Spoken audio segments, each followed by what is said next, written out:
Hi friends, എല്ലാവർക്കും എൻ്റെ ഏറ്റവും പുതിയ വീഡിയോയിലേക്ക് സ്വാഗതം. ഇന്ന് ഞാൻ നിൽക്കുന്നത് കോന്നിയിലെ ആനക്കൂട്ടിലാണ്. പത്തനംതിട്ട ജില്ലയിൽ കോന്നിയിൽ ആണ് ഇത് സ്ഥിതി ചെയ്യുന്നത്. ഇവിടെ തിങ്കൾ ആഴ്ച അവധിയാണ്. ബാക്കിയുള്ള ദിവസങ്ങളിൽ രാവിലെ 9:30 മുതൽ 6:30 വരെയാണ് ഇവിടുത്തെ പ്രവേശനം. അതുപോലെ ഏകദേശം 80 രൂപയാണ് ഇവിടുത്തെ എൻട്രി ഫീസ്. ഇവിടെ ആദ്യം തന്നെ നമ്മൾക്ക് ആനക്കൂടിലേക്ക് ആണ് നമ്മൾ ഇവിടെ ഒരു ആകർഷണമായിട്ടുള്ളത്. ആനക്കൂട് 1942 ആനക്കൂട് നിർമ്മിച്ചത്. കൊല്ലവർഷം 1117. അതുപോലെ ഇത് നിർമ്മിച്ചിരിക്കുന്ന കമ്പകം എന്ന് പറയുന്ന ഒരു മരത്തിൻ്റെ തടി കൊണ്ടാണ്. ഒരു നിശ്ചിത അളവിൽ ഒരു പ്രത്യേക മെഷർമെൻറ്റിലാണ് ഇത് നിർമ്മിച്ചിരിക്കുന്നത്. ഇവിടെ ഒരു 3 വയസ്സ് പ്രായമുള്ള ഒരു കുട്ടിയാന ഇവിടെ ഉണ്ട്. കൊച്ചയ്യപ്പൻ ഭയങ്കര വികൃതിയാണ്.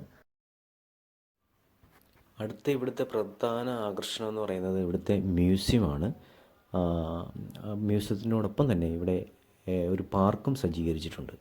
മ്യൂസിയത്തിൻ്റെ എൻട്രി വളരെ മനോഹരമായിട്ട് ചുവർ ചിത്രങ്ങൾ ആയിട്ട് നിർമ്മിച്ചിരിക്കുന്നു. കേരളത്തിലെ ആനകളുടെ ഒരു ചരിത്രവും ആനകളും മനുഷ്യനും തമ്മിലുള്ള ഒരു ബന്ധത്തിൻ്റെ കഥ പറയുന്ന ചുവർ ചിത്രങ്ങളാണ്.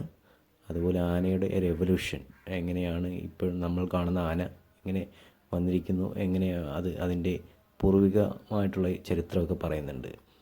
അതിനോടൊപ്പം മനോഹരമായി ചിത്രീകരിച്ചിരിക്കുന്ന ഫോട്ടോ ഡോക്യുമെൻറ്റും നമുക്കിവിടെ കാണാം.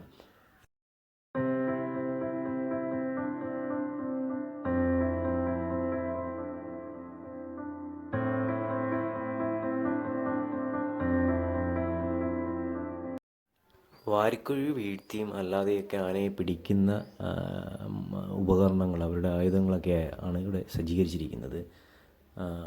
അതുപോലെ ആനയുടെ മുട്ടിൻ്റെ എല്ലാണത്.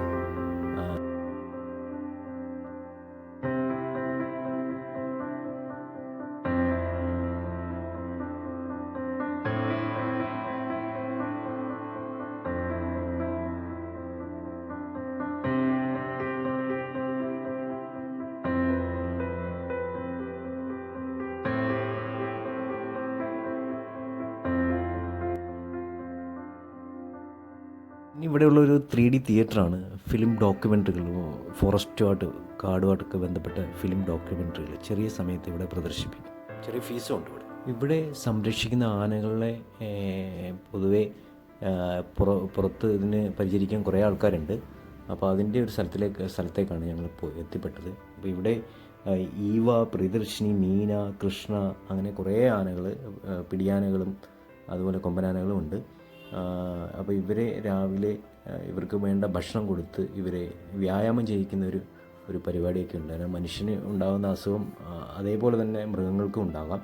അപ്പോൾ ഇവരെ കൃത്യമായിട്ട് വന്യതയിൽ കഴിയുന്ന അതേ സാഹചര്യത്തിൽ തന്നെ ഇവിടെയും അവർ മാക്സിമം അതിനെ നടത്തിക്കാനും പിന്നെ അതിനെക്കൊണ്ട് ചെറിയ ചെറിയ ജോലികളൊക്കെ എടുപ്പിക്കാനും ഇവിടെ അതിനെ പരിപാലിക്കുന്ന പാപ്പാന്മാർ ശ്രമിക്കാറുണ്ട്.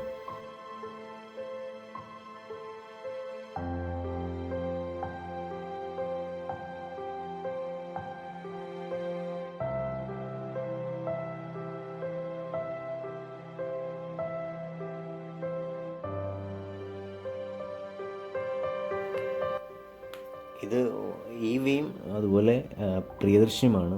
ഏകദേശം 30 വയസ്സ് ആണ് ഈവയുടെ പ്രായം. പ്രിയദർശിനിക്ക് 42 വയസ്സുമുണ്ട്. ഇപ്പോൾ തന്നെ ഇതിൻ്റെ കൃഷ്ണ എന്ന് പറയുന്നത് 11 വയസ്സുള്ള കൃഷ്ണ, അവൻ്റെ രാവിലത്തെ നടത്തവും ഭക്ഷണമൊക്കെ കഴിച്ചിട്ട് പാപ്പാൻ അവനെ കൊണ്ടുവരുന്ന ഒരു രംഗമാണ് ഇപ്പോൾ കാണുന്നത്. വളരെ അനുസരണയോടുകൂടി തന്നെയാണ്, ആ കുറുമ്പൊന്നും കാണിക്കാതെ എത്ര അനുസരണയോടുകൂടിയാണ് അവൻ നിൽക്കുന്നതെന്ന് നമുക്ക് കാണാം. ഓരോ ആനകളെയും പരിചരിക്കുന്നത് ഓരോ പാപ്പാന്മാർ തന്നെയാണ്. പ്രിയദർശിനിയും അതുപോലെ ഇവയൊക്കെ കൂട്ടിൽ കയറി. ഇത് മീനയാണ്, 33 വയസ്സുള്ള. ഇവിടെ ആനയൂട്ട് എന്ന് പറയുന്ന ഒരു പ്രത്യേക പരിപാടിയുണ്ട്. അത് നമ്മൾക്ക് പൈസ കൊടുത്ത് വേണം ചെയ്യുവാൻ. ഇത് മീനയാണ്. അവൾ കഴിച്ച് ആനയൂട്ടിൽ അവളായിരുന്നു ഇന്നത്തെ താരം. അത് കഴിഞ്ഞ് പാപ്പാൻ അവളെ കൊണ്ടുപോവുകയാണ്. ഇത് മീനയ്ക്കൊരു പ്രത്യേകതയുണ്ട്. അവളുടെ വാല് വെളുത്തതാണ്. അത് കേരളത്തിൽ അങ്ങനെ ഉള്ള ഒരേ ആനയേ ഉള്ളൂ, അത് മീനയാണ്. അവളുടെ മന്ദമുള്ള നടത്തം തന്നെ ഭക്ഷണമൊക്കെ കഴിച്ച് പതുക്കെ പോവുകയാണ്.